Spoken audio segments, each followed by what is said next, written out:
So one of the things in the movies is the what do we tell this guy? We're just parking to look Hey, around. good. How you doing? I'm fine. What drinks are here today? We just want to get a picture in front of the hotel. Okay, so $5 credit. You can decide or just keep it as a souvenir. Okay, thank you. What the hell did he say? I don't know. I think he was speaking Sanskrit. I think so. Before we start today's show, please visit the sponsors, affiliates, and friends of the Stagecoach.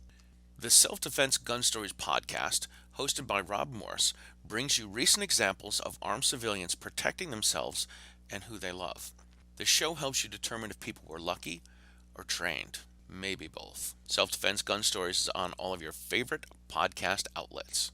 TheGunFood.com has an extensive network of partners to connect you with your guns, ammunition, and firearm training. The Gun Food only sells ammo that they trust. Use RSWC as a discount code and save 5.56% on your order at thegunfood.com. PowerTac flashlights have combined premium craftsmanship, American ingenuity, and cutting-edge technology, creating a highly dependable tool that you can trust your life with. Go to powertac.com/RSWC and save 15% on your order. That's powertac.com/RSWC. Sabre Pepper Spray has been making grown men cry since 1975. Find the link in the show description and help get the Stagecoach across America with every Sabre Red purchase you make. Shotgun with Charlie.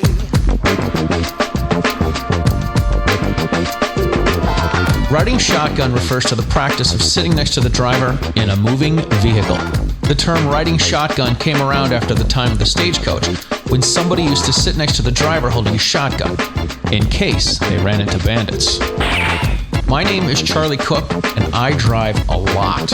I like to talk to people while I'm driving, so I interview people in my car while I'm driving. Welcome to Riding Shotgun with Charlie.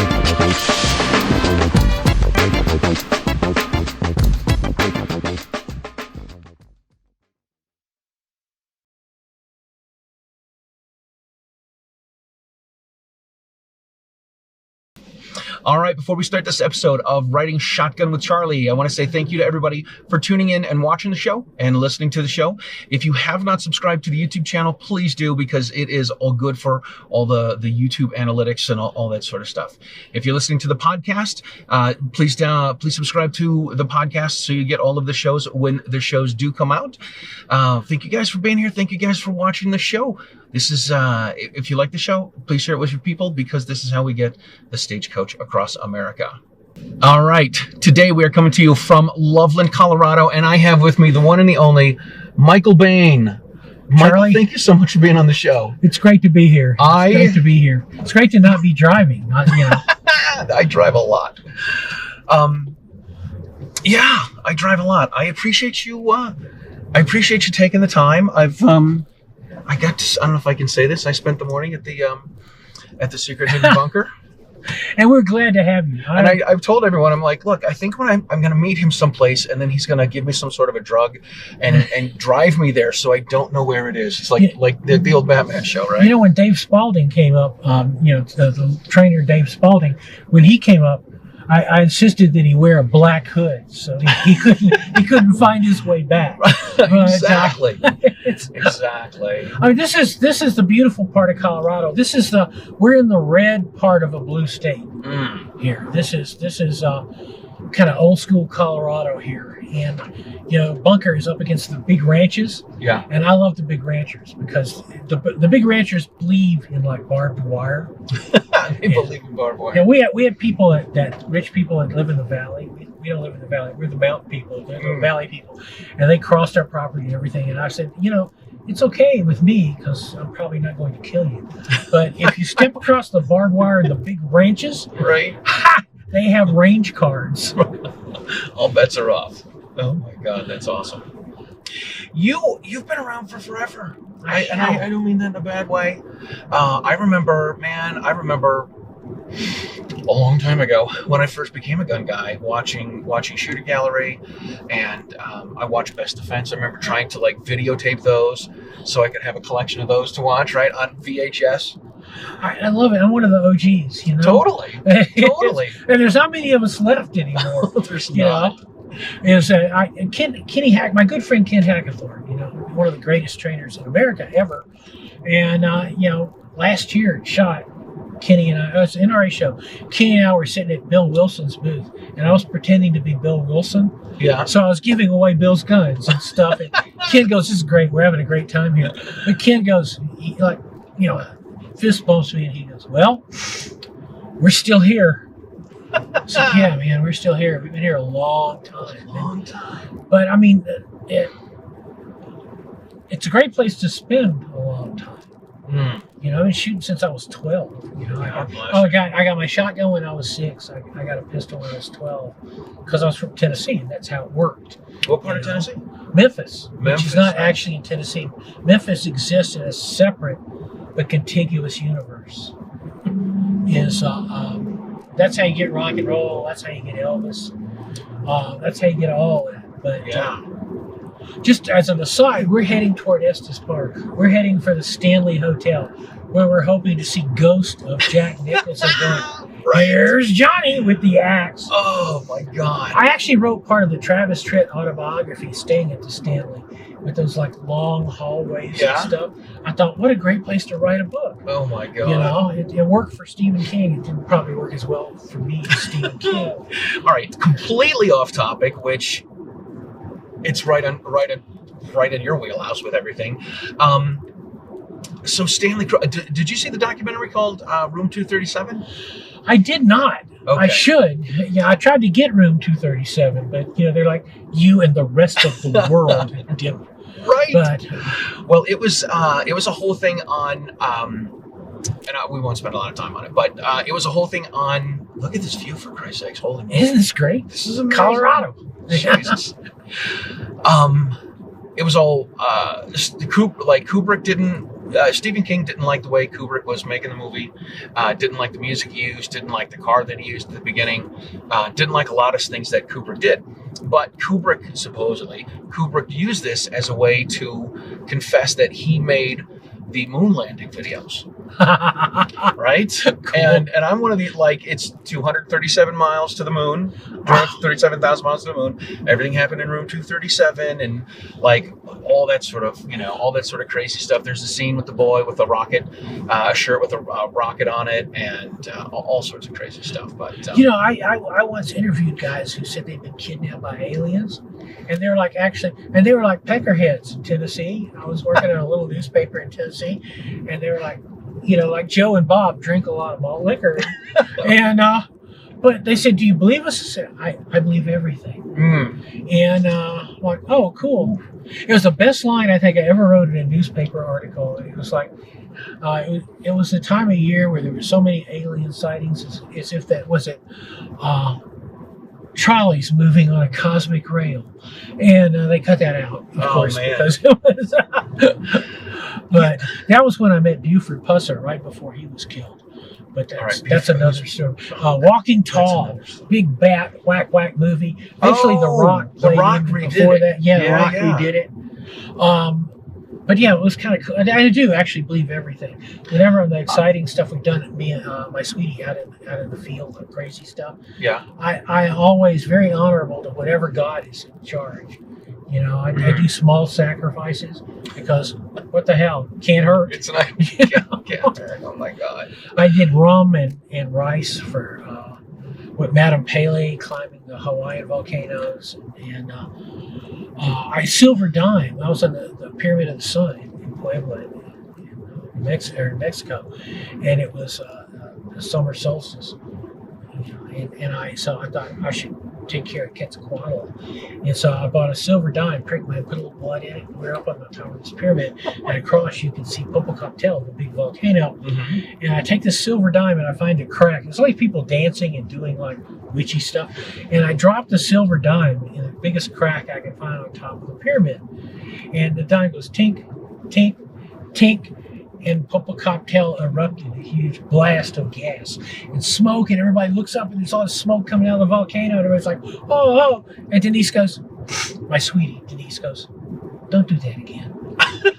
So I'm sorry, sweetheart. I inadvertently let the volcano go off. Oh my God, that's crazy. But You've got a million stories, man. I freaking love all of them.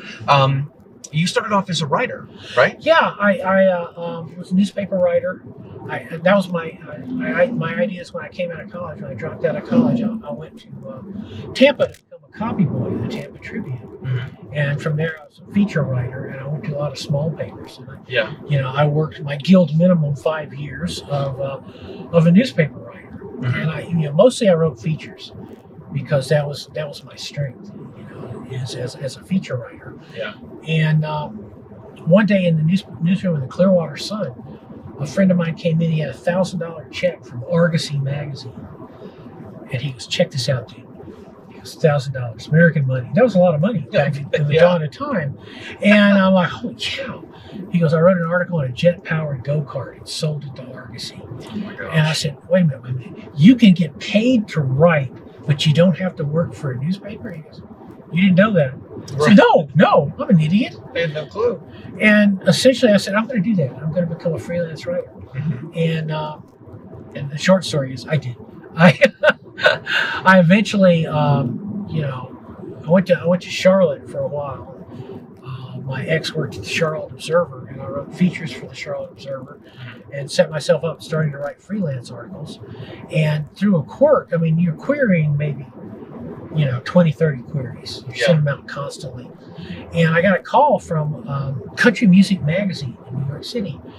And this wonderful woman named Martha Hume, who's left the building now, unfortunately. But Martha called me up and she goes, "I just got a job as editor of country music." I said, "Oh," or assistant editor or something. I said, "Oh, cool." And she goes, "I lied to get it." I told them I had lots of contacts with writers. And I said, "Oh." And she goes, "So, the president of the company is going to call you, and you are going to tell him my gosh. that you are one of Martha's writers, and you are an expert in country music because where were you raised?" I said, "Memphis." She goes, "Oh God, that's perfect. You're from the Tennessee Hills." I said, "Memphis doesn't have hills." And she goes, "Shut up. Here's what you're going to tell him." Right. And so the big boss called me, and I said, "Yeah, I grew up listening to that country music sitting on the porch of my pappy's place. Yeah, I really poured it on." And the guy was from New Jersey. He didn't know Jack. Right. And Martha came back and said, "Okay, you're my writer." And so I started writing stories for Country Music Magazine.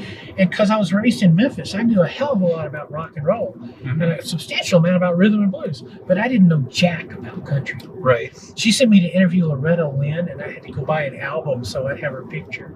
So you were supposed to talk so, oh my gosh. And Loretta and I became friends, and I told her that. And she goes, "You didn't seem to know a lot, honey."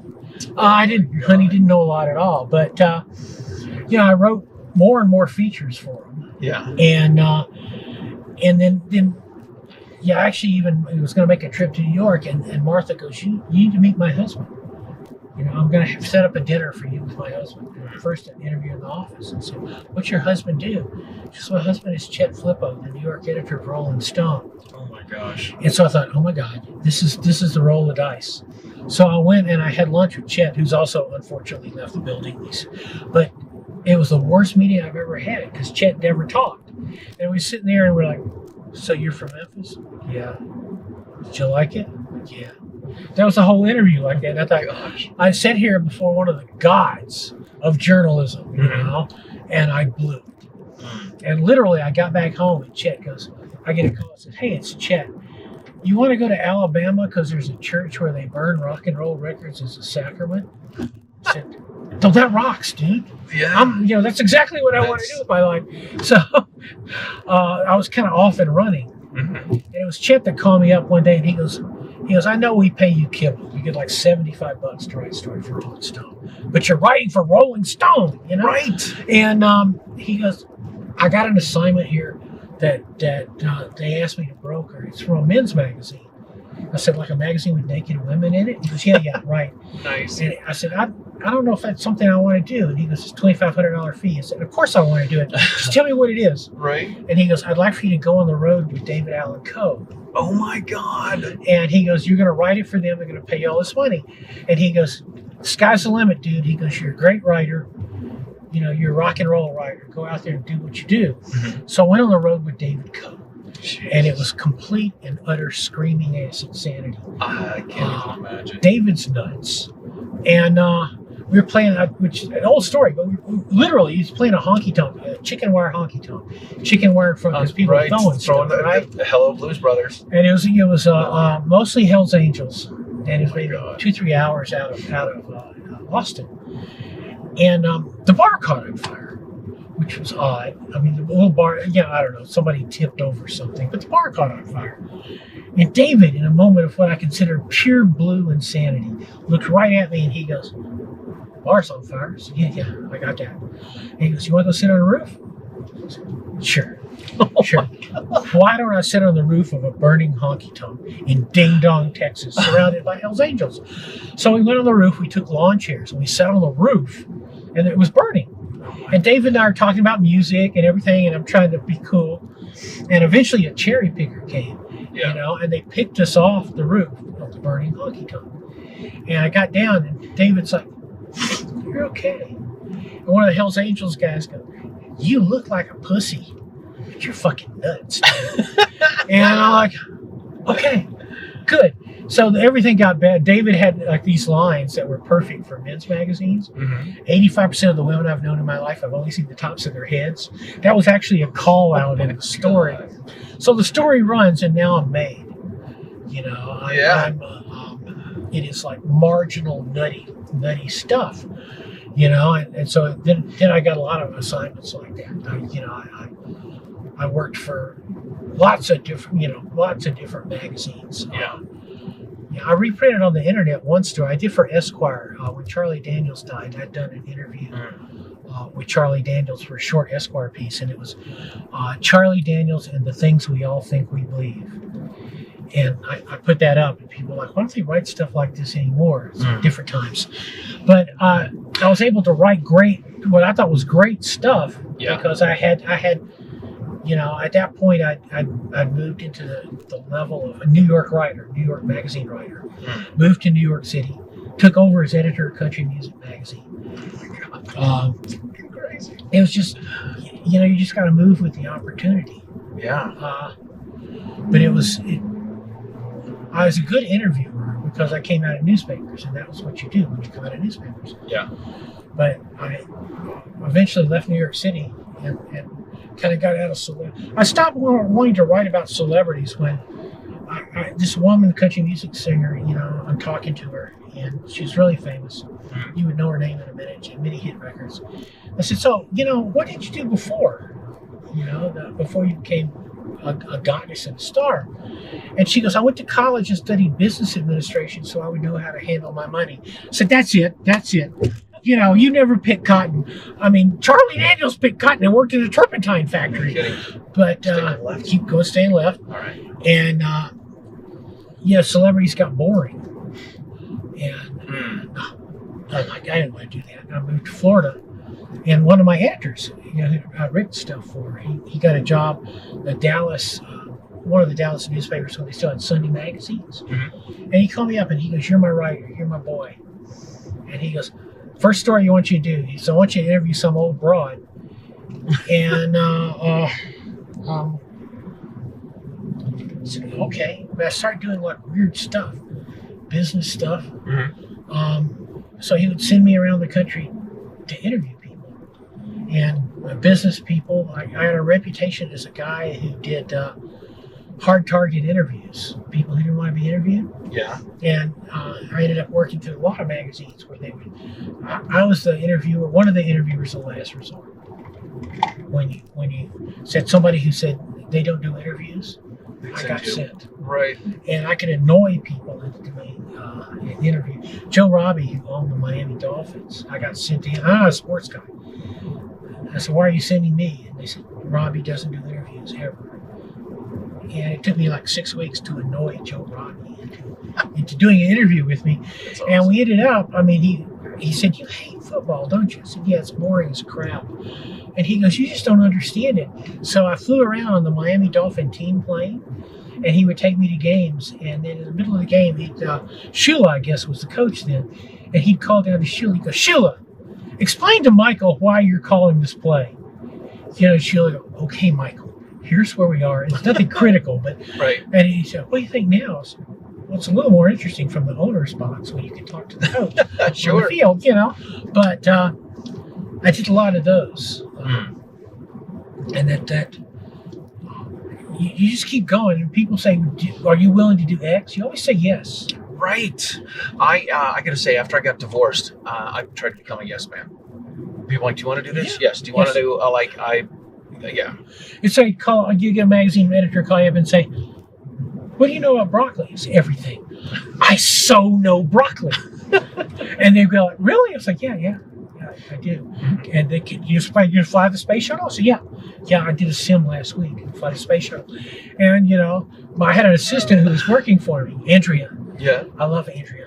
And Andrea, she goes, "Do you think you're going to hell?" I said, "Yeah, I'm pretty sure I am. But on the other hand, I'm working, and while I'm working, I'm paying you." And she goes, "Good point. Keep lying." Right. But it turned out when I did the old broad was Ayn Rand. What? And when he asked me, he said, "Your surname's Anne Rand." Some old philosopher woman said, "Are you talking about Ayn Rand?" And he goes, "Yeah." And he goes, "You know her?" I said, "Yeah, I read the books." I mean, Right. but so I got sent to Texas to interview Ayn Rand.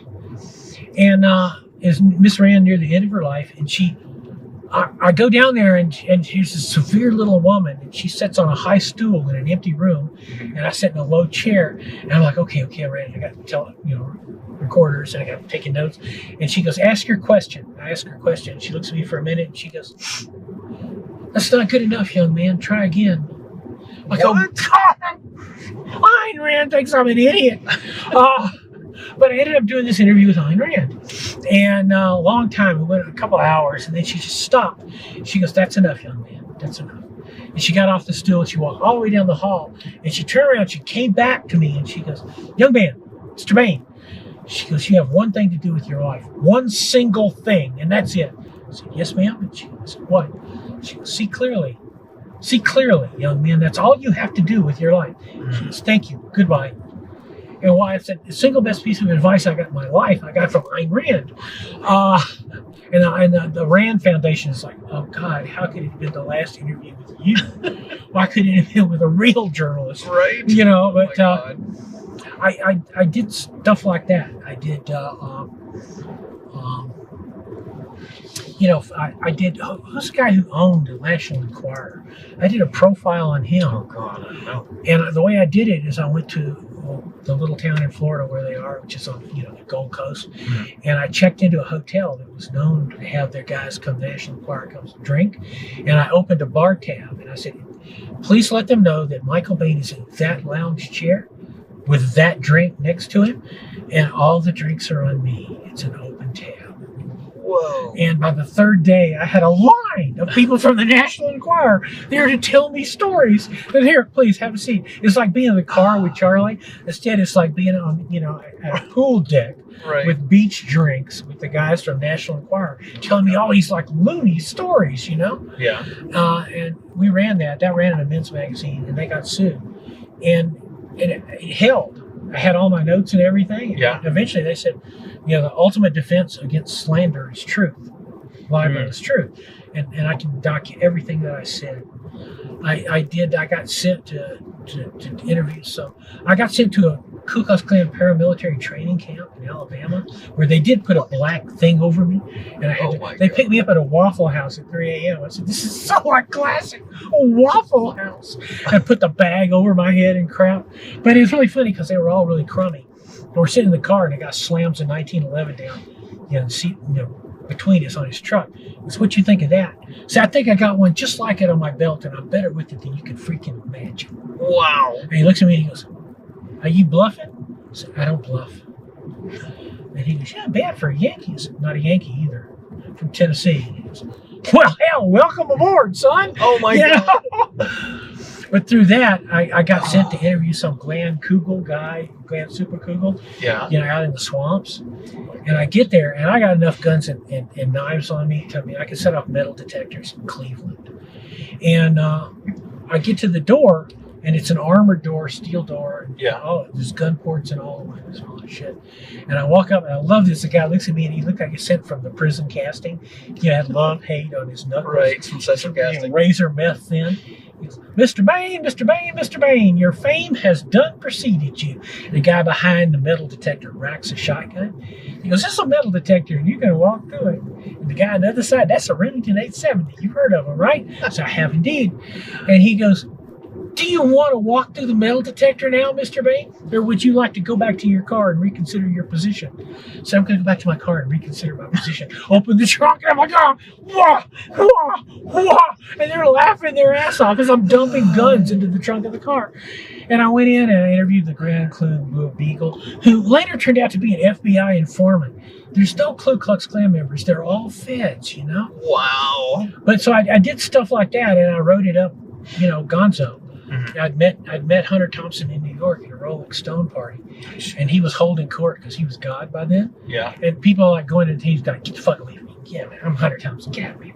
And he said, what do you want? I said, I'm the only one in this room other than you who knows what a Model 29 is and who owns one. And he looks at me for a minute and he goes, come with me, boy. Oh my God. So yeah, when Hunter Thompson was in New York, I'd see him and we'd talk about guns and, you know, loony stuff. And I was very lucky in a time and a place where magazine writing was at its peak, their apogee at that point. Yeah. And you know, the editors we had were brilliant editors, brilliant, and they would make you better. Yeah. And you're working with people who you know, you knew you were. I loved it. I read an article, I think it was in Harper's, or one of those ritzy white people magazine, and it said, you were the second generation of new journalists. They called us the Bells of Hell writer because that was the bar we hung out at, the Bells of Hell. And they said second gen. The first generation, you know, were in it for the art. And the second generation guys are pure mercenaries. They write for the dollar. Oh my God. And I thought, that's great. And it's true. It's absolutely true. If you have the sleaziest magazine in the world, if you put $2,000-$3,000 on the table, I'll write you an article. Oh my God. And it was fun. I mean, you know, who's going to argue with that? No shit. I want to hear about about getting writing Hank Williams Jr.'s autobiography.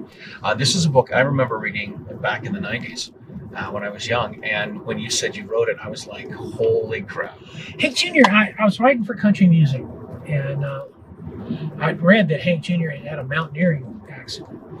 And I was living in North Carolina at the time. I hadn't moved to New York. And I said, I want to do a story on Hank Jr. and country music in New York. I said, Hank Jr.'s not doing interviews at all, ever. And I said, oh, it's okay. It's cool. Can you give me the address of his house in Alabama? And they said, yeah, Michael, sure. So, you know, they called his agent and he had a house. Said, so I'm going to drive to Alabama. And I'm going to knock on Hank Williams Jr.'s door. So I got in my car and I drove to Alabama from North Carolina to Alabama. Went to his A-frame out in the woods and went and knocked on the door. Yeah. I said, Hank Williams Jr. And he comes to the door. I said, I'm Michael Bane from Country Music Magazine, and I'd like to talk to you. And he goes, did they tell you I didn't do interviews? I said, yes, they did. They told me that. And he goes, you made a long drive for nothing. I said, okay. I said, I also got 500 rounds of 3840 and a Colt New Service as new in box, 7.5-inch 3840. So I guess I'll just go shoot those rounds off myself. And he goes, you got a Colt New Service and 3840 in the car with you? I said, yeah. And he goes, why don't you at least come in and have lunch? Oh my God. So by the afternoon, we're out shooting a 3840, shooting his guns and everything like that. And he goes, I'll talk to you. And so I did a story on his fall. Yeah. You know, the Montana fall. I also did a story on how he was trying to escape from this incredible, I mean, growing up as a son of Hank Williams with his mom, who I'd met and who I knew. His mom, you know, when he was 8 years old, they had him stand in front of a mirror and mimic him, yeah. Hank Sr., you know, and then they put him on the road as the reincarnation of Hank Sr. That's crazy time. And so he was on the road from the time he's a little kid, you know. He was born to boogie. Born to boogie. It was an incredible story. And yet I found Hank Jr. to be like amazingly normal. Yeah. You know, you can't go through that and not be different. So, yeah, I did the article and Hank Jr. came back and he goes, you know, I love that article. you pegged it. And at that time, I was hanging around Macon, Georgia, with Marshall Tucker and Allman Brothers and Charlie Daniels, and I knew all those guys. I was friends with Tommy Caldwell, Tommy and Toy Caldwell started Marshall Tucker.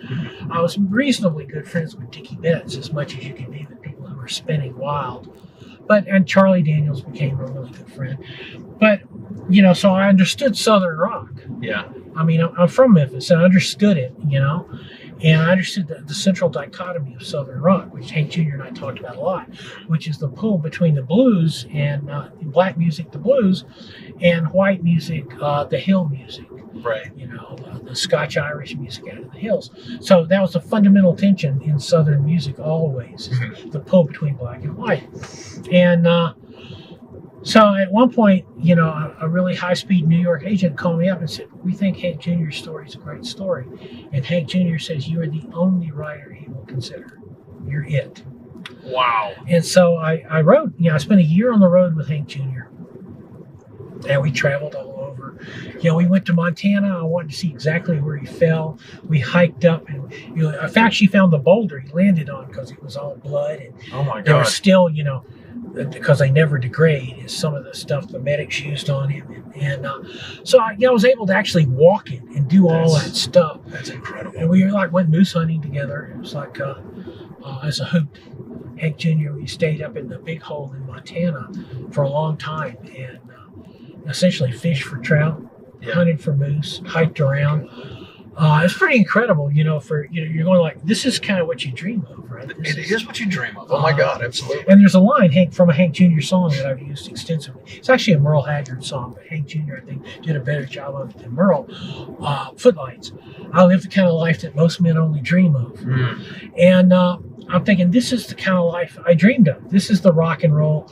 I'm out here with a famous guy. And, Right. We're catching trout in the morning and cooking them for lunch, and having like moose salami and stuff for dinner. And, but I wrote it, and I really felt like it worked.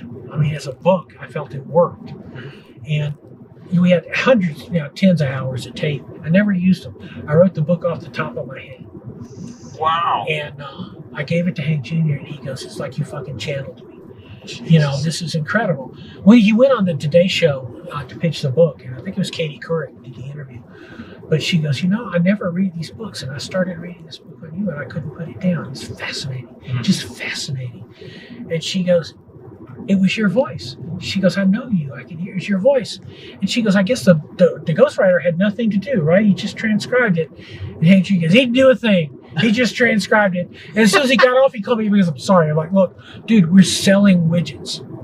I don't care what you do to sell the widgets. I get paid, But we became friends. I think good friends, because it just the time we spent together and like weird times. He's like, "Get up. I'm going to go buy an airplane." I said, "I don't fly in airplanes with music stars because it never turns out well. Never turns out well. You bounce off the ground, dude. They got Buddy Holly. They got Patsy Cline. I'm not flying with you." And he was like, so he bought a Porsche. That's what you think of this. I bought a Porsche because you wouldn't get your ass out of bed the hotel. But we did lots of we almost got shot once, which I thought was cool. One day he goes, "I'm in Nashville." He goes, "Hey, you want to get in the plane and fly to Colorado, eastern Colorado, and go buy some guns?" I said, "Always." So I went out, made him at the airport, and got in the plane. Yeah. Flew to eastern Colorado, and we land out in nowhere. And a bunch of guys in pickup trucks. And once again, these are from Casting Central. Right. Like, these are bad men. They might as well have a sign over blinking, like, "Blank, I'm blank, I'm blank, I'm blank." But we're like me and Merle Kilgore, who was his manager. Merle Kilgore, of course, famous artist in his own right. Yeah. And he wrote Ring of Fire with June Carter Cash. Nice. But me and Merle's like, "What do you think?" I said, "I think we need guns." And so me and Merle got 45 stuck Mexican style in the back of our pants. And they drive us for 4 hours out there. We're looking at old Civil War guns and stuff. And I'm thinking, they're collectors. And we go, and it's a dirt floor barn in the middle of nowhere in Colorado. And there's all these guys standing around, once again, with blinking signs like, "Bad men, bad men, bad men." And Merle looks at me and he goes, "What do you think?" I said, this could get really hot, dude. And he goes, yeah. So we get there, and we're in there looking at it. On the dirt floor, there's a fortune's worth of guns, old guns. And the guy's talking about them, and he goes, one of them, he goes, this is a revolving cannon. This revolving cannon was used to Wounded Knee. Whoa. And Hank Jr. lit up. Hank Jr. is furious. Hank Jr. goes, by right, that's not yours. By right, that belongs to the people it killed. And he goes, by right, that's not your gun. And all of a sudden you're watching the peckerheads separate, kind of start moving apart. Right. And so Merle and I start moving apart. So it's like this dance. Hank Jr. is lecturing them, and Merle and I are moving. Right. We're trying to get. We're like, okay, here we go, kids. And Right. I'm going, Hank. And he looks at me and goes, what? I said, don't you think it's time to go? And he looks around, and there's all these guys, and we're all in what I think of as like a fixed panorama. We're all armed to the teeth, and we're all in a circle. We're all like, okay, who's going to kick this off? And Hank Jr. goes, you know, Michael, you're right. I think we should go. Oh, Jesus. And Merle and I get in the truck, and we're like, oh, God, how do we do this? But this is Estes Park, by the way, where you're coming into. That's Rocky Mountain National Park. Wow. One of the most beautiful places on Earth. It's just, this is beautiful. I mean, there's just no way to slice it and dice it. It really is. I mean, up on top of those mountains over there, it's cold and windy, I might add. It's a hard way up, I can tell you that. But this is, the only problem with Estes Park living here is they have winter that means it. Winter here has teeth. Yeah. And it's not joking even this much. You know, we're about 9,000 feet now, 9,500 feet. You know? So we're up there in space. And we are coming up on the Stanley Hotel. Yeah, we got to go get a picture in front of that. So you got to, I'll show you when we go off right here. But I mean, you know, doing stuff like that with Hank Jr., you get to be really friends. You get to, Oh, my God. he had a brand new Mercedes, a really hotted up Mercedes, a big car. Yeah. And I was staying at his place. Staying straight? Yeah. And he goes, why don't you just drive my Mercedes back to Nashville? You know, it'll do 150. And so I'm out on the interstate doing 150 miles an hour in Hank Jr.'s. Oh, my You know, God. $250,000 Mercedes. And the little voice in my head goes, how will you explain to the state trooper why you have Hank Jr.'s car? So they will put me under the jail. I will never get out of jail in Tennessee. And so I slowed down to the speed limit, thinking like, yeah, because this is really stupid. Because Hank Jr. just gave me the keys. Right. He didn't give me. This is my car. Michael was taking it to the shop. Right. What a line. Yeah, you know, I'm in this limo, right?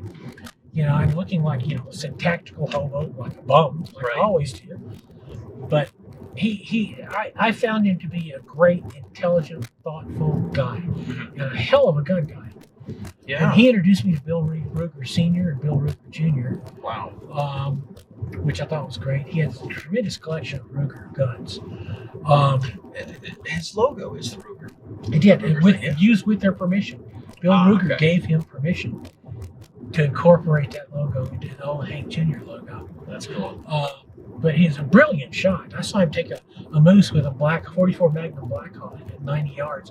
I paced it because, you know, I thought I'd pace it. It's 90 yards. It was 90 yards. Moose wasn't looking up, and Hank Jr. goes, "Hey, Moose!" And the moose raises his head. He goes, "Blam!" and shoots it. And, you know, it's like the moose goes, "Kwump." It was, Estes Park is a tourist town, and to say it's crowded during tourist season is a vast understatement. But when you got this view, I mean, this is the Rocky Mountains. This is amazing. And you know, if you let's see, is this the Stanley Turner or the next one? Well, it's not a big town. We won't lose it. But not this light, but the next light you're going to turn right on. All right. And there's all the white. That's the Stanley. But he just, you know, there's a line from Jeremiah Johnson, you know, which is my favorite movie in the world. It's a movie that caused me to move west. But I always thought it was great because he was, you know, the trapper he met. Trapper says, "Oh, well, I told my mom and pop I was going to be a mountain man. They looked like they'd been gut shot. They said, son, stays down here. This is where the people's is. He goes, but I said, ma'am, Pap, I believe the Rocky Mountains is the marrow of the world. I've never seen them, but I believe that the Andes are foothills and the Alps are for children to climb. Mm. He goes, here. He goes, ain't no law for the wild ones. Ain't no asylum for the crazy ones. Ain't no churches but God's own. By God, I are a mountain man. And I will be one until a bullet or an arrow takes me down and my hair hangs in another man's lodgepole. And I thought, when I moved out to the Rockies, I thought, yeah, it is the marrow of the world. Yeah, unfortunately, it's full of Californians, but Right. What do we do here? I think we need to go this way. And I'm not sure how you go into the parking lot and then up and around. But yeah, the Stanley looks amazingly like the Stanley. Right. And it was the guy, who made the Stanley steamer who created this hotel. What? Yeah, and there used to be, and maybe it still is, there's a Stanley steamer in the lobby. I'm not sure how we loop around. We might have to turn. Where's the entrance? Stanley. Right here. Where it It's says really the Stanley? tricky where it says Stanley. The Stanley? Right. Let's go in there. All right. We need to park and go in to see if they still have a Stanley steamer in the lobby. That we shall do. And then we'll take a break from filming Right, to go we to will. the Stanley Hotel to see if they have a. Can we fit in there? Yeah, we can. Sure. That's Absolutely. perfect. I got a small car. Look, they have a London taxi. Oh, that's the Stanley Hotel whiskey bar. That'd be the death of us. That would be a mistake. We'll be back.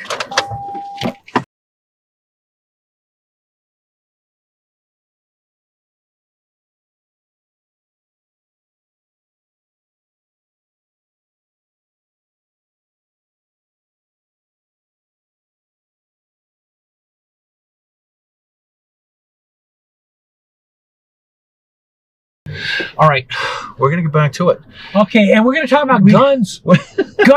Guns are everywhere. I know. So we just how do we get out? We're gonna go back the way I we think came. we're going to go back the same way we came. Yeah. We just stopped at the Stanley Hotel, Great. and we ran into Cheeves and Danny and Johnny. It was all we could do to keep from chopping down a door and It was it. Johnny's home. I mean, let's be honest. Exactly. We had to do it. We had to do it. Like, there's stuff that you know. Again, what I love about listening to you tell stories is all of the stories that you've got, and you don't get them from saying no. So when you said you want to go to the Stanley Hotel, I'm like, wait a second, that's The Shining.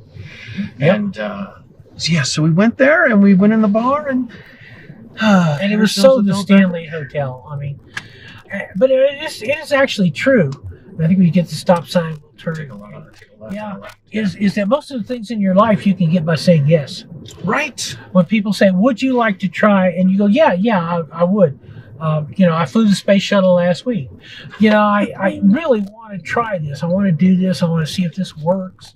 And but most people don't. Most people say no. Always. Right. Oh, totally.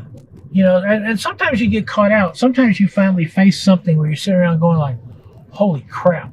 How did I get into this?" Right. Which is great. But on the other hand, most of the time you can blunder through. So you go left here, Take a left. go back down We the gotta get canyon. back to it. And I've always, Maybe you can not. sneak in. This They'll is hate what we you do for in it. Massachusetts. I'm just staying in this lane. You Like, could be like a New York City driver. right. Or I'm something. a masshole, and Hit the corn. I hit drive the horn. accordingly. But I really believe in the power of saying yes to stuff because all of a sudden amazing things happen. Right. And people say, "Well, why did that stuff happen to you?" I said, "Because I took a risk. Because I'm willing to roll the dice." Mm. And I'm always willing. I always think that and then we'll talk about guns, but I've always thought the most perfect moment in the universe is when you got dice in your hand, right? You got two dice, and you shake those two dice and you pitch them. The moment that the dice are in the air is the most perfect moment in the universe because anything can happen. The entire universe is up for grabs as long as the dice are in the air. And so I always think about that image where you throw the dice and they're going that way, and maybe gravity could be reversed, things will fall up. You never know. But they hit, they roll, they give you a number, and you go with what you got. Right. Why wouldn't you? And the answer is most people go like, "Well, what about this?" It's like, Yeah. well, yeah. What do you have to lose? I know. People say this all the time. The answer is no until if you don't ask, the answer is always no. One of my friends, Yehuda Reamer, I don't know if you know Yehuda. Sure, I know Yehuda. Jew. Yeah, Right. Of course. Of course. So one of his lines. And we all laugh, right? Yeah, we know him. We know Yehuda. You know? Oh my God. So one of the things he said at AmCon a couple years ago was, he said, "But did you ask?" And you're like, oh, keep going back to that. Did I ask for this? Did I ask for this? Did I, how do I do this? Did you ask? Did you talk to someone? Did you get out of your comfort zone? Did you, yeah. But that's how you do neat stuff, and it doesn't always pan out. But on the other hand, a lot of it does pan out, and You got nothing to lose, man. I get it. you just go like, oh, that's cool. We should tell you, with Shooting Gallery, I stood there with a straight face and said, I don't know how to do a TV show. I've never hosted anything in my life. Yeah, so But I can do this. I can make it roll. was Shooting Gallery the first TV show you did? Yeah, How did this come about? a friend of mine went to work for Outdoor Channel, and he goes, we need a consultant because we want to do a shooting show. And he goes, you know more about, I'm deeply involved in the shooting sport. So I was involved in the beginning of USPSA, the beginning of the National Range Officer Institute. I worked with Billy Wilson in the beginning of IDPA. I co-created the Rimfire Challenge Shooting Association. I've been deeply involved in the shooting sports at an integral level. And so my friend goes, all things about the shooting sports you need to know. So can we'll give you some money and you'll help us set up a show. And I set up a show with some people, and they welched. The whole thing was set up. We filmed a pilot, everything. And the last minute, the guys go, we think you need us more than we need you. And there'd been a handshake deal, and I'm sitting in this conference room with the president of the Outdoor Channel at the time. And the president of the Outdoor Channel says, we have a handshake deal. We're going forward. And they go, we decided we don't want to do it. And the president of the Outdoor Channel, who's from London, he goes, hey, Michael, that's right, you're from Tennessee, right? I said, yeah. He goes, what does a handshake mean to you in Tennessee? I said, it's a binding deal. And he goes, it's funny. It means the same thing to me. I'm from London. I said, okay. And he looks at the other guys and he goes, get these clowns out of my office. Wow. And that's what I said, look, good. He said, we're not going to do a gun show. And I said, it's Friday afternoon. It's 5 p.m. Give me till Monday morning, 9 o'clock. I'll walk in here with a gun show for you. And I spent the whole weekend putting together the concept of a show called Shooting Gallery, a general show on shooting, on everything in the world of shooting. In other words, somebody said Michael Bane's brain drippings. But and I went back in, I made the pitch, and it got done. The guy goes, you did a great pitch. This is an incredible pitch. Do you have any idea how television shows are made? I said, no, I have no idea. No one's making them. I don't know who the hell makes them. And he goes, nobody from LA would say that. I said, not from LA, I'm from Tennessee. He goes, oh. He goes, who's going to host this imaginary hypothetical show of yours? Me. He goes, you ever host anything in your life? I said, no. And he just laughed, and he goes, I tell you what I'm going to do. 4 shows, go hang yourself. And it was terrifying because it turns out I knew nothing. Turns out they were right. You didn't know. And I started working with a producer, and this guy's he's the same thing I did. He goes, yeah, I'm on it. And I said, so what do we need to do? He goes, I don't know. He goes, I'm a commentator for ESPN. I have no idea what to do. Super. It's going to go great. And it went great for 22 years. 22 years. I mean, the longest continually running gun show ever made, Yeah. And, but that's the thing of doing yes. I mean, yeah. Can you do that? Yeah. Can you do that? Yeah. When I wanted to do best defense, I called up the president of the company from the floor of an NRA show. Said I can do a defense show that will change the whole industry, and I think I can line up the advertising in the next 12 hours. Damn. And he goes, "So you can do that, dude. You're in." So we did it. And when I called up Michael Janich, I called up Rob Pincus, nice the first guys that I wanted on the show. And they're like, what are we going to do? And I said, we're going to change the entire way we present self-defense in the United States. And Janich goes, good. I thought you'd have some big goal. Oh, no, we got it. And we did, essentially. I got to tell you, man, I absolutely love those shows because it was, for anyone, I mean, I'm sure everyone's seen it, but you show some situation where someone breaks into someone's house. Yeah. And you show you show how it goes bad, and then you show how it can go better, and then you show how it could go best. Because all these people could, my point that I made was that people like me and Janich and Pincus and Mike Seeklander, who later joined the show, Marty Hayes, Andrew Bronca, we have access to very high level training. And most of us have a get out of jail free card. I've been blessed with having a blanket ticket to Gunsight. I could just drop in. And most people cannot drop into Gunsight. Right. And so the question is then how does most people get this information that is literally life and death information? And I said, so we'll give it to them. We'll model crime. And we did some little things. We did some big things. My mass casualty event, I was told repeatedly by experts in the counterterrorist field, both American and other, that it was the single best modeling of a terrorist event they'd ever seen. It was perfect. And the reason it was perfect was because I wrote the script, but then I worked with both American and Israeli counterterrorist people. I also worked with some very eclectic people who were involved in counterterrorist type stuff. Yeah. And every step was rehearsed in the sense that I would say, okay, camera starts, my terrorist shoots, bang, bang, bang, moves 4 steps over here. And my experts would go, I don't think that's happening, man. I think the terrorist is going to move straight forward from here. And I say, why? And he goes, well, we took down these Palestinian guys last year, and it's a very similar setup in here. And so basically everything we did was vetted by people who had been on the ground involved in it. And to the point where I was shooting a woman in the head. She was an Overwatch terrorist. And I used a cute woman, because the Israelis had told me that they were seeing more of that. Because what they were betting on is that the counter-terrorist people would hesitate. Right. Shooting like Betsy Cutie Pie. And they wanted the hesitation, obviously. So I got Betsy Cutie Pie and, gave her an AK. And I was going to shoot her in the head. And so I went to my medical guy and I said, look, can you explain to her how people die from a central nervous system hit to the head? And I said, secondly, can you explain to my blood people who had gotten from Walking Dead? The blood girls are the best blood girls in the world. They like blood really way too much. But I said, the doctor's going to explain to you what a blood fan looks like from a hit from a 9mm. Side of the head here. And then what you're going to do is you're going to paint me a blood swatch on the wall. So when you push the button to compressed air, it gives me the blood swatch that I want. And then I said, doctor, I need you to work with the doctor, because the doctor is a SWAT medic.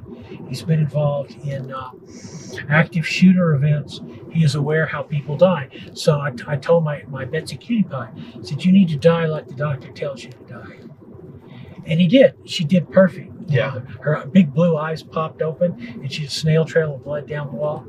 When we did that shot, I love it because I'm up in the balcony, and my director calls action, and everything goes, and then the director goes, bang, and you see blood flash down the side of a white wall, and then her eyes pop, and she slides down the wall with a blood trail, and the director goes, cut, and then there's 90 seconds of dead silence, and somebody in the audience finally says, Jesus Christ. So that shot worked. But for example, I had Dr. William April, worked with me. I was so lucky and honored to work directly with Dr. April. But he did the audience. He gave every member of the audience, our role players, he gave them an index card with a different color. Then that color represented their mental response, whether they were screaming, running, whatever, and then where they needed to go and what they needed to do. And he based that on material that he'd done for acronym agencies working on understanding an active shooter or terrorist situation. So everybody in the audience, they didn't just jump up and run, they were scripted to have a certain emotional response and an action based on real world. Yeah. We did real world. And part of that was being able to work with William, who's one of the smartest men I ever knew. His loss is a staggering loss to our community because there's nobody else there that works at the level William worked. We worked on a school shooting, And the guy that I hired to model the school shooter had been a guy who escaped from a school shooter. Oh my gosh. So he'd been in the room. We did everything like that. Yeah. And we sent out hundreds of those to schools because they asked for them. Because once again, they said, this is the realest thing we've ever seen. I said, it is. Because that's what we do here. We know what real looks like. Right. And we work with real. And, I mean, a lot of people think, obviously I got fired. But a lot of people were uncomfortable with it. But I have people who were saved. They contacted me and said, we did what you guys said, and we're not dead. Wow. One woman came up to me at a trade show and started sobbing in my arms. I said, I have this effect on women, but usually takes a little longer. But she said, my husband did what you said. And she goes, he's here and he's alive, and he would have been dead if he hadn't. Oh my gosh. He goes, you saved his life. So no, he saved his life. I mean, it's not me that saved his life. But it's the information that you the gave. information that we gave him. Pincus had a letter that was like, hey, this woman said, I broke a carjacking. She goes, I would have never known I was in a carjacking if I hadn't seen your show. On Wednesday night, she goes, on Thursday, I got carjacked, just like you said. It happened just like you said. Holy crap. Bump, bump. And she goes, all I can remember is you guys saying, steer left and run over the guy with the gun. And she goes, I looked to my left, there was a guy with a gun. I steered left and I ran over him and drove to a police station. And the cop goes, you did a textbook escape from a carjacking. And she's like a housewife in Virginia, rural. And he's like, how did you do this? And she goes, I saw it on television. I just did what they said to do. I mean, we have people who told me this. That they said, hey, it worked. And that's a hell of a thing. I mean, that's more than say I did a television show. That's like people say it saved lives. It saved lives. With Joe Montaigne, we wanted to do that for the Gun Culture version 2.0 people because we wanted to show them the history of who we are and what we do. And because they don't know. I mean, the Gun Culture version 2.0 stuff, that's the terminology is from Bane. My friend Paul Earhart, working for the National Shooting Sports Foundation, a white paper we did. So gun culture is changing. Here's what Gun Culture version 2.0 looks like. We were 100% right on every point. Wow. But I said, these people don't know the history, like where I was taught my dad, who was taught by his dad, who was taught by his dad. Right. So we'll teach them the history. We'll talk about gun history. We got an A-level Hollywood star, Joe Montaigne. We got Joe Montaigne in to do it. And it's still going on. I'm not with it anymore, but it's still going on. I get fired from everything. I'm really good at that. It keeps the story going. I mean, what did you say last night? Probably earlier today too. You spent your life not working. Yeah, I mean, my goal is I never really wanted to work hard. But I wanted to do stuff that I thought was fast. When I was a kid, I was in high school, right? Junior high, I'm reading all these books. And I read like James Bond books or Robert Heinlein books. And one of the things that struck me is the characters in those books were enormously competent in numerous things. And I thought, stupid Michael Kidd, I said, what I want to be is competent. I want to be good at stuff. Right. And it didn't matter what stuff. I mean, James Bond, magic, martial arts stuff, brilliant with a gun, and could make a decent hollandaise sauce. And all those things kind of flow together. I like competence. And so I learned competency in different fields. And then when I took it to another field, I thought, how does this apply to the next thing that I do? And it usually does. But the problem is when you believe in a world of excellence, and I do. You saw my wall of trophies. Oh my gosh. I mean, I've focused on excellence in everything that I've done. I have awards as a writer, as an editor, as a television producer, as a host. I have all those. I wanted to be good at it, not just good at it, but I want to be better at it than anybody else. And the problem is it makes you generally hard to work with. You are not I am not a go along, get along person. Yeah. When Mike Seeklander went to work for me the first day on Best Defense, Seeklander is a brilliant trainer, one of the greatest trainers in the world. And Seeklander goes, "A word?" I said, sure, like what? And he goes, "What do you say to people right before you fire them?" I said, "Why would you ask me that?" And he goes, "You have a reputation." I said, "Okay, I may have fired a few people." I said, "I always ask them to walk with me, and then I tell them I thank them for their service." And he goes, in his book, he carries with him all the time to put important things in. He goes, he says, "Thank you for your service." Oh my and then he God. fires you. But one day I had to ask Mike to change the way he was doing something. I said, "Walk with me." He goes, "Is this it? Oh God! Is this it?" I said, "No, this isn't that. Go walk with me." He goes, "Oh, thank God, you nearly gave me a heart attack." This is that we need to have a talk. But I accept it makes me hard to work with. I accept is that, I'm bringing a vision to this project, and my vision is such that I'm not going to explain it to you.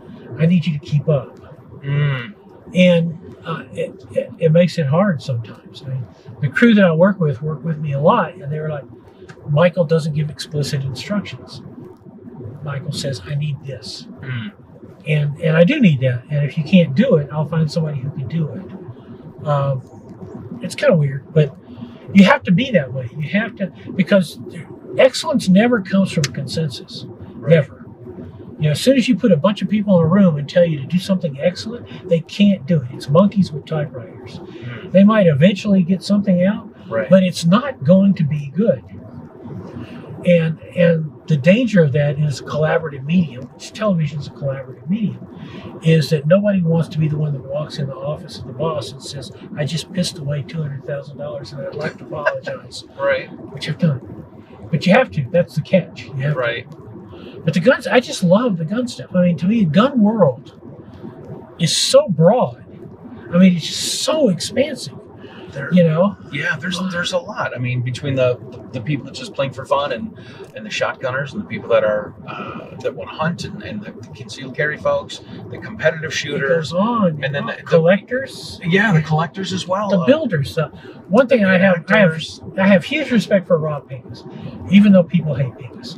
Pincus is an asshole, but I mean, if we're all going to be condemned for being an asshole, I'm pretty much up, But Pincus working with Avidity Arms on the new gun that Avidity finally got to market. One of the things he did is he released a complete parts kit and a software for you to print your own frame. Yeah, which is pretty cool. That's the future. It is. It really That's is. the future. But I love stuff like that. I also love, I went to Holland. It took me years to get into Holland because Holland. First time I called them, they said, "A television show in America. I don't think that's something Holland does." But I finally get into Holland, and I get in the long room, which is where you sign up for a custom Holland, where you pick up your Holland. And on the wall is every person who's written in the logbook, everybody who's ever purchased a Holland. Wow. And I said, "That's the history of Western civilization on the wall." They go, Oh shit. "Yes, that's correct, Mr. Bane, it is." And they're like, "You want to see cool stuff?" It's always. Yes, I And do. it's like, "Oh, yeah, well, here's all the kings of England, and here's what they wrote about their gun and everything. Oh, my Oh, gosh. here's Darwin. When he was getting ready to sail the Galapagos and the Beagle, he stopped by here to pick up a Holland. Here's some of the stuff that Darwin wrote. Darwin wrote. Here's some of the stuff that Churchill wrote. Here's some of the stuff that," and you're sitting there going like, in the Napoleonic Wars or just after when Holland started making guns. That's incredible. This is history. And I said that in the first episode of Gun Stories. I had Joe Montaigne say, "The history of arms is the history of the world." Because that's how it works. Yeah. You may wish it was not so, but it is in fact the history of the world. But we got to look at those kind of things and say, okay, let's look at these kind of things. And then let's go to SIG and see how SIG is designing what is a next gen gun. And then let's go to, pick a match, pick a steel challenge match. Let me explain to you how hard it is to hit those 5 plates in X seconds, 0.1. Your 1.0. How hard is it to do that? And work with people to explain how that worked. Or go to the Great American clays competitions. We did all of that with shooting gallery because anything that had a gun in it we accepted that there was a commonality across all of it. Yeah. And that people who, maybe all you want to do is hunt white-tailed deer in North Carolina, but you might really be interested in big bore handguns from John Linebaugh's Big Bore Conference in Wyoming, because it ties to something for you. It ties to the commonality of all firearm stuff. Yeah. And I still believe that, and I still think it rings true. I wish we were still doing shooting gallery, and I wish I was 30 years younger, because I'm fascinated with the competitions that involve physical challenges, where the brutality competitions and tactical games. My dear friend Tess Saab, who is a goddess who walks on earth. Tess was an Olympian, competition shooter, modern pentathlon. She went to 3-gun because she wanted something easy to do, because she'd been doing Ironman triathlons. And she went to the tactical games, and she wins. And she's cute as a button too. She's beautiful. But I would love to follow those more, and for those people to have a venue where they can expose the sports to larger, because that's cool. Yeah. Totally. Because then you're taking it to not just the tactical games, but the games where there's a physical element involved before you shoot. Because, I trained SWAT people back in the day down in Florida. I worked with people who were training the SWAT teams. And one of the things we did was, physical exhaustion before we put you through the grill, before we put you through the machine. Sure. My favorite is we built barricades. We built barricades on hinges because we were trying to keep people from leaning on barricades. And so the cops would come in exhausted and come up to a barricade and lean on the barricade, not push a button, and pin pull it out. Barricade fell down. They fall down on your face. So the moral of the story is don't lean on the barricade. Those physical challenges, and right now we've created the greatest generation of shooters in the world. Absolutely, unequivocally, positively. There has never been a group of shooters like the one that exists right now. Yeah. Jerry Michalik or Rob Latham, or Bob Vogel, or fill in the blank. You can just run down, Neil Johansson. These people are incredible at a level, my friend Sean Murphy, who's like the nicest guy. He's a vice president at Night Force, and he's won all these sniper matches with his partner. He shoots at a level that 20 years ago people dreamed about shooting. It's only 1,000 yards. It's not like it's a hard shot. I shot 1,000 yards, and it was the hardest shot. The best I ever did is in Wyoming last year. I made a 1,200-yard cold bore shot with 308. Wow. And literally, I was shooting at a 45-degree angle. I shot a round into space, and it dropped out of space onto the target. And the target didn't have a hit on it. It had a line down it as the bullet slid down it. And they're like, hit! I said, you're serious? I was launching the round off. I was using my dope. But anyway, it's incredible. Talented shooters doing all these different things. And it's interesting that at this point where we're these huge anti-gun fights, the best shooters in the world are living now. They're incredibly good. Yeah. I was privileged to spend time with Chris Kyle, and just talking to him, because same thing is I'm not a target shooter, but he goes I shot people. It's like, how does that work? The mechanics of it, Yeah. But I know a bunch of military snipers, and you talk to them, and you talk to professional shooters in other fields. I wish I still had a shooting gallery show to show a larger audience the spread of what it is we do, because we are all part of this. Whether you're a tactical junkie. I made fun of Kevin Creighton. My friend Kevin Creighton is a digital editor at Shooting Illustrated. Kevin is a really good friend of mine, And I said, well, I make fun of people who have spreadsheets on their training. And Kevin goes, I have spreadsheets on my training, so I'll give it up. I knew you were a nerdy boy, but really, Kevin, honest to God. He goes, do you? I said, no, I don't even remember. Lou Gosnell at Gunsight, he said, you've been to Gunsight like 25 times. have I? Doesn't seem like that many. And but usually I never completed a course because I was there filming. I always take 3 days of a 5-day class and film 2 days. Right. And but whether you're a nerd that just loves training, and there are a lot of them, or whether you're a focused competitor in any of the disciplines, or whether you're like me, where you just wander aimlessly around. I think I'll shoot a revolver this year. That'd be fun, shooting night court. That'd be cool. I want to shoot cowboy because I like hats. One reason is as valid as the next. Right. But when you do it, when you shoot them, you then understand the commonality in the functioning of the firearm. It's all the same. It's a trigger and there are sights. And your job when you drift from thing to thing to thing is how do you control it? How does the sound work together? I have a completely off-topic question. We're going downhill. My ears were stopped up and I couldn't hear myself. So I was on a show recently and they asked me what would be one of my dream guns to have. And, of course I told them a full auto Tommy from the 20s. But realistically, I would love to have a handgun that was owned by Jeff Cooper. What happened to all of his guns? Are they out at Gunsight? Some are out at Gunsight in the sconce at his old place at the sconce in the vault. Yeah. Some have been auctioned for good causes. Sure. There's a magic in guns that other people had and used. I did the last interview with Cooper before he died. And I called him up and said, Colonel, I need to come out and do an interview with you. He goes, why, Mr. Bane? I said, because most of the interviews I see with you suck. And you deserve an interview better than that. And he goes, correct answer.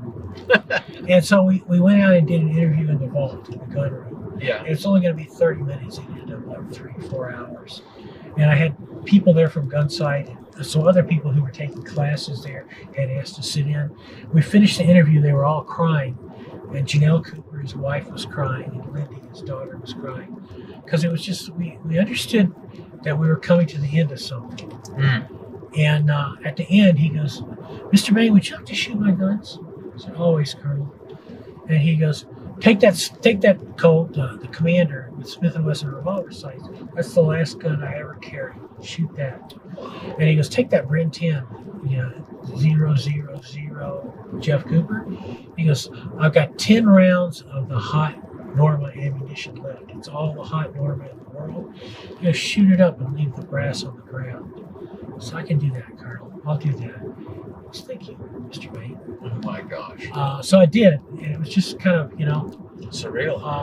Afterwards, after the Colonel had died, I was out at Gunsight like 2 years ago, right before Janelle Cooper passed. She was in her 90s, and she'd heard that I was at Gunsight, and she goes, ask Mr. Bane if he'll come up here to the sconce. And so I'm like, well, of course, Janelle. I went up. And we're sitting there, we're having like lemonade, and she's talking, and she goes, Michael, Mr. Bane, you've vexed Jeff something terrible. He goes, he really liked you, but you vexed him something terrible. I said, well, ma'am, I'm sorry. And she goes, no, sometimes Jeff needed to be vexed. But I mean,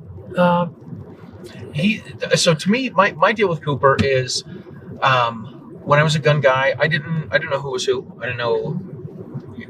You don't know who to read. You don't know who's who, right? So I found this copy of the complete, the modern book, complete book of modern hand. Yes, and I was like, this is really cool. And you look at these old pictures, and it's like time travel, and the picture of him like holding the gun out this way and stuff, and I thought that was all really cool. I mean, the guns were gone. All of the stats about the guns doesn't do anything for me. But there was a section on training.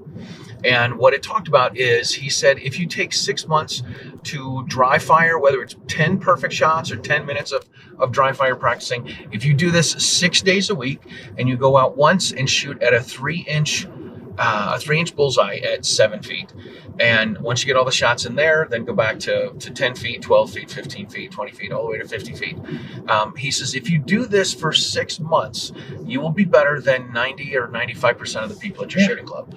And at the time, I was like, well, this is old information. right? Like, this is old stuff. So I could probably do this.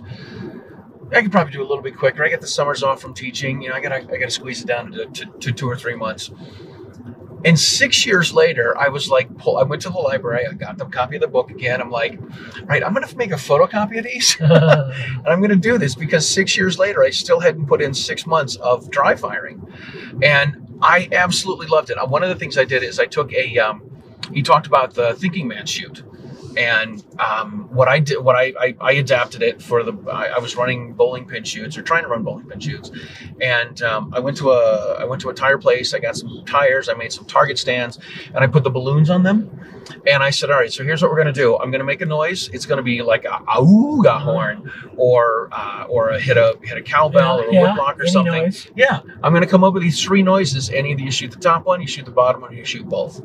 And that's what I did at the club for a little while. And I thought that was pretty cool. So Jeff Cooper's always had this spot for me, like always. All of his books, all of his writings, everything's had a spot for me. And I'm like, man, what happened to his guns? It's funny. Mike Dillon, the guy who founded Dillon and the Reloading Machines. Yeah. Mike Dillon introduced me to Jeff Cooper. We were in Texas doing something in a restaurant late at night, and Mike goes, "Do you know Colonel Cooper personally?" I said, "No." He goes, "Would you like to?" I said, "Yeah." He said, "Come with me." I have my hair; it's tied in a ponytail, and I went over and Mike Dillon goes, "Colonel Cooper, Michael Bane, Colonel Cooper," and Jeff looks at me and he goes like this. He goes, "You know, Mr. Bane, not everything you write is complete dreck." I said, "Thank you, Colonel. That's quite..." And he goes, "Get your hair cut, man, for God's sakes." I said, "Yes, sir, Colonel. I'm on it. Whatever needs to be done, you know." But, you know, I wasn't as close to him as some of the people at Gunsight, but I'd go out and he'd say, "What do you think about scout rifles?" And I'm like, "I'm not sure I agree with the concept." He goes, "Would you be willing to take a game simulation course at Gunsight with my scout rifle?" I said, "Sure." So I did. Right. You know, shot through. I was going to change it. I took it at 50 yards. I was going to sight into Star Scout. I get ready to turn the knob, and one of the instructors goes, "Stop!" I'm like, "What?" He goes, "It's the Colonel's rifle.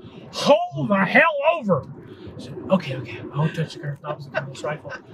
But, I mean, you know, I talked to him about it, and we talked about hunting. I once told him when I was young and arrogant, I said, "Colonel, you said that hunting is an integral part of being an all-rounded shooter, self-defense shooter." He goes, "Yes, I did." I said, "I don't think you're right on that. I think you're wrong. I don't think you have to do that." He goes, "Oh, Mr. Bane, I am right. You just don't know it yet. Let me know." And years later, I said, "Colonel, you were right. I was wrong." He goes, "Thank you, Mr. Bane." Oh my gosh. But I mean, with him and some of the great instructors at Gunsight, and Ed Head was a dear friend. Yeah, he just passed last year? Yeah, I mean, Ed and I did so much together. You know, it's weird. I mean, just to be able to work with people at that level. And but I knew Ray Chapman at the Chapman Academy, and a lot of those basic line guys who were kind of the first instructors, the first generation of instructors. But when I wrote with John Shaw, we did that book, You Can't Miss, which was the first training book for USPSA, IPSC practical pistol shooting. Yeah. And Carl Wren, like last month, he said, "Hey, Michael, I went through the old John Shaw book and I shot all the drills and read the book again." He goes, "I think it's actually a more important book than you think it is." He goes, "Wow. You and John provided the bridge between the modern technique of the pistol, Colonel Cooper, and then what people were already starting to do within practical shooting, within USPSA and IPSC." And he goes, "I didn't realize that you guys actually built a bridge between the two things." I said, "It's been a long time since I did that, Carl. I don't remember it either, you know." Yours will be the next left. Left? Not Sunrise Ranch? No, you just left right here. This car is pulling out. Okay. Masonville. All right. And go ahead.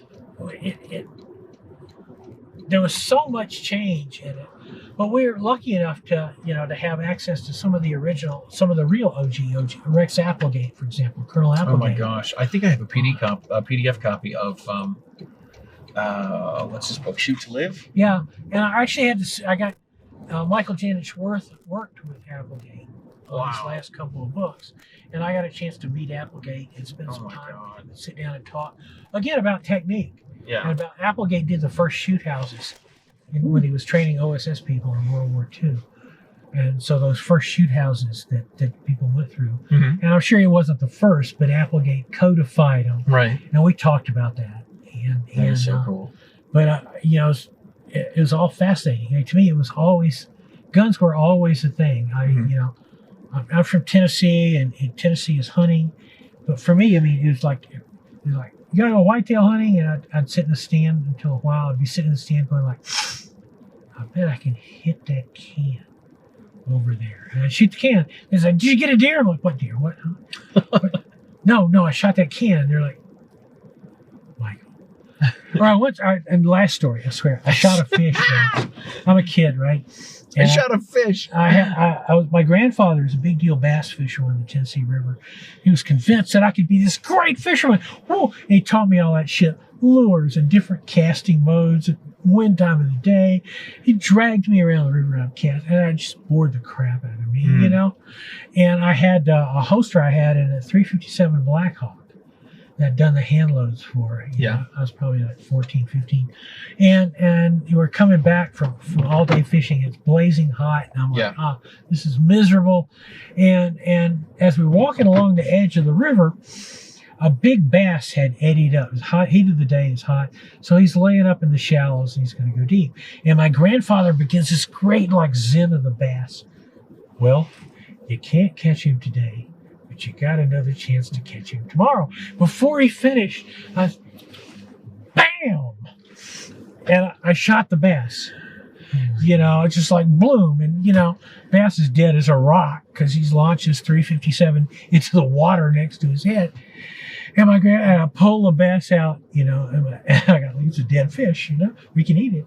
And my grandfather goes, you are never going to be a fisherman. What is it with you and them damn pistols? Turned out to be my entire career. Seemed to work out. I can't thank you enough for this time. I hope I didn't talk your ears off, because I will if you let me. I have a flight I need to catch. I have a girlfriend I need to placate. Right. You need to go back to the sweetie. We got to get you back to the secret hidden bunker. Thank you so much. Thank you. Somebody told me that, I didn't have this perspective because they're like, my attitude is do a show, do the next show, do the next show, do the next show, do the next show, do the next show. And don't necessarily look at everything that you've done or what it is that you have. Just keep going. I got to keep going. How can I get more people? How can I get more followers? I got to get sponsors. How do I pay for all this shit? But he says, you know what? You're getting these, you're like a historian documenting all these people and their stories. And, the stories are terrible. We should do. Is it, we should document the things that we do. Yeah. And this is good. I just sit and listen. I love it. Anyway, people can find you where? Everywhere. MichaelBane.tv. Michael Bane. That's my central, www.michaelbane.tv. We do weekly videos. The Michael Bane podcast is now in its 19th year, which is 19 years. We didn't even talk about podcasting. It's just, if you think about it, there's enough BS on the Michael Bane podcast to reach to the moon. Somebody told me recently, I think you're losing your mind like Joe Biden because I had duck calls on the podcast. But I like duck calls. It's my podcast. You do your own podcast. You don't have any duck quacks on it. I never would tell you what to do. Right. I found a country song that was by a country singer I like, and it was called Strange Duck, and it had duck calls all through it, which I thought was really pretty cool. That's funny.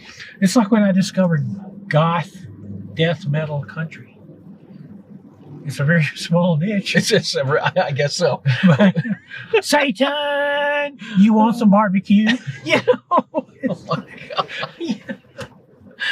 God. All right, we got to go. Thank you. Thank you. So michaelbane.tv is where you can find all Michael Bane stuff. If you are not a member of the Second Amendment Foundation, go to saf.org. There's a link below that you can check out. You can find all of your favorite pro-freedom podcasts at sdrn.us. That's the Self-Defense Radio Network. Again, thank you. Thank you. See Thank you you. next time. And if you sign up for SAF, you get to keep your pistol brace. Yes! That's a whole other story. That's just a bonus. Thanks. Thank you.